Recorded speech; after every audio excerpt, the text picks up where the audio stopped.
Welcome to Sib Spot. Today's featured Reddit stories are from PettyRevenge. Story 1 today is by Artistic Being 7421. Don't mess with the person who lives above you. Hello, Reddit. So I've lived in my building for over a year now, and the first people I befriended live directly below me. Let's call them J and E. J works as a chef full-time, whilst E games all night and sleeps all day because her anxiety makes it too hard for her to work, apparently. Anyway, a few weeks ago, J changed jobs and was running low on money, going from weekly to monthly pay, and asked to borrow £30. Not a huge deal. I of course said no worries, thinking we are friends and we live in the same building, so everything would be fine. He promised to pay me back in 1 week. He did not. Second late week, I texted him multiple times nicely and was completely ignored. I didn't want to start drama in the building or anything, so I hatched a plan. The new builds in England are basically built out of cardboard, and they can hear all my footsteps. I'm top floor, so since I moved in, I have learned to be very gentle with my steps, to be a good neighbor. However, after the theft, I ran everywhere, leaped from my bed every morning at 6 a.m. like a flying hippo to crash upon the floor, shaking it. I stomped every step, I shuffled. I even played chase and got chased by the 7-kilogram cat to his joy. I made so much noise every morning, I even started to feel a little guilty. It only took 6 days before he texted me at 7 a.m. on Saturday morning, asking what my bank details were so he could transfer it over. Winning! Don't steal from the people who live directly above you. We control your sleep and general peace. You absolute muppets. Where's the logic? Technically, this person didn't steal from you. They borrowed and didn't pay back. And it honestly sounds like prior to you being obnoxious upstairs, they were never going to pay you back. But yeah, I used to live on the second floor of an apartment, and I felt bad because when I got my cat, I would chase him around the apartment a little. But I always made sure it was at reasonable hours when she was either not home, or if she was home, I'd make sure I wasn't going to disturb her. Because my cat, when I first got him, also liked to chase bouncy balls. And I didn't bounce them, I just rolled them on the kitchen floor, and I'm sure that would have gotten annoying in time. But when my cat was just a kitten, I did everything to play with him. And now he's like 14 years old, and he still loves to play. I filled this little Velcro mouse that he has up with catnip earlier, and he was batting it around and getting high. Our next story today is by Maleficent 1908.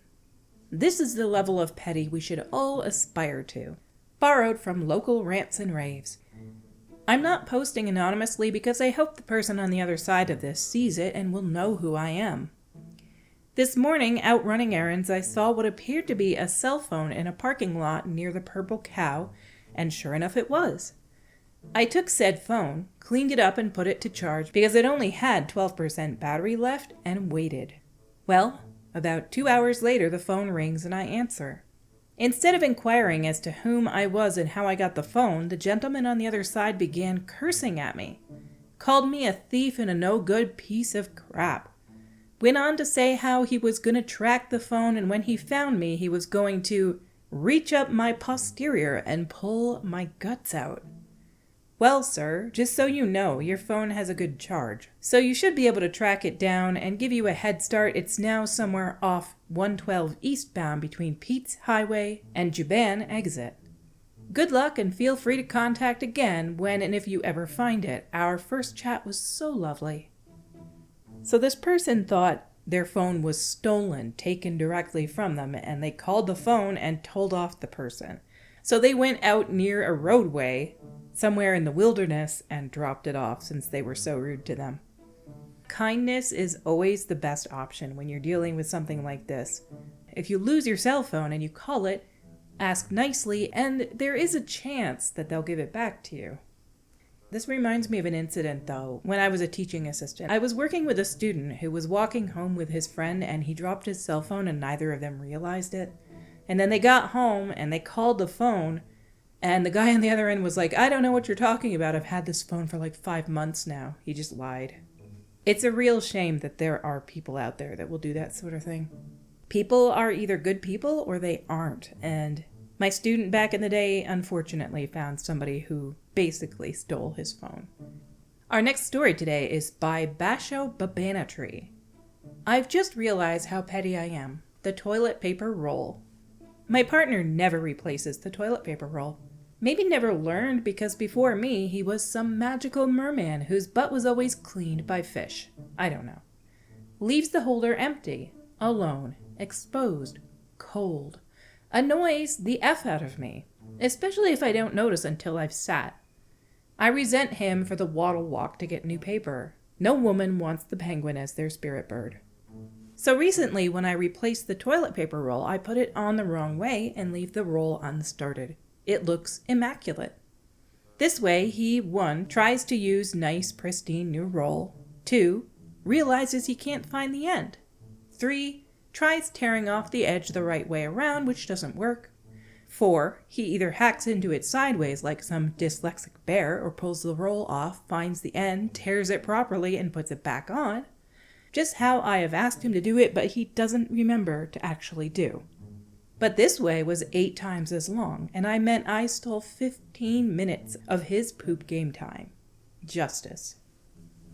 I guarantee you 90% of people out there, male or female, have been in a relationship with somebody who doesn't replace the toilet paper roll. For years, my boyfriend didn't replace the toilet paper roll. I do know what I said to him that actually made him start doing that, but it's too graphic of a story to share with you guys. But I just want you to know that there are things you can say to them to make them do it. Just to hint at what it basically was. Even if you're not entirely honest, you can paint a very vivid picture of what you have to go through when there is no roll there when you're using the restroom. Our last story today is by Pseudo DMZ. Truck driver didn't let me pass, so I made him wait longer. So Thursday, one of our drivers called in sick and I had to fill in. We're transporting overseas containers. At the depot, there's usually 2 lanes and smaller terminals, one for driving through and one for parking to pick up or deliver your container. The lanes were a little backed up, but no big issue. Crane operator comes downwards, finished the driver in front of me, he drove out and the next one took his spot. Now my problem was with the driver who came after him. I was next in line until the first guy I mentioned parked his truck. The operator had already lifted my container, and everybody could see that. But still, this MFer drove his truck right next to mine, even 2 meters further. I was finished and couldn't get out. The guy after him, driving lane, saw that and didn't even pull up, leaving space for this jerk to back up so I could leave. Because usually the crane operators drive the positions upward, finish up the drivers along the way, and then downward. Same story. They don't go back for a single driver. I told him, "Dude, could you back up? I'm finished." Rather dumb given the circumstance that he drove further anyways, but still. He was like, "No way, I got this position, I'm staying here." "My man, I'm finished. The crane operator won't come here anytime soon. You can just back up and even take my parking spot." "If you say pretty please, I just might," he said, which really ticked me off. Because house rules even state that you're supposed to pick the next position if yours is taken or drive another round if that doesn't work either. So this guy was parking in the driving lane, a place where he had no entitlement to, which was prohibited, acting like I was asking him for money. Now, I know every worker at said depot. I know most of them even personally. I just don't like being bothered by people during work. But this time I had to do something.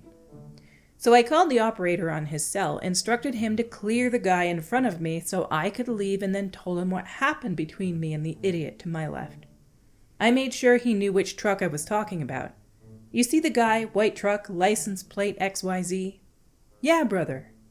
"Make sure he has to unpack his camping tent. This MFer needs to learn." "Sure thing, brother," he said, and I left. Turns out we had the same customer, big company receiving multiple containers a day. Dude came in 2 hours later, I was told by the security guard at the gate. I was annoyed that I had to wait a bit, despite nobody else being there. Now imagine this guy standing last in line of a whole gaggle of truck drivers. It pays to be nice to some people who are in powerful positions. Even if it's not power to fire you kind of thing, it's people with power like crane operators. They have the power to call the shots. They get to decide who goes first, who goes next, etc.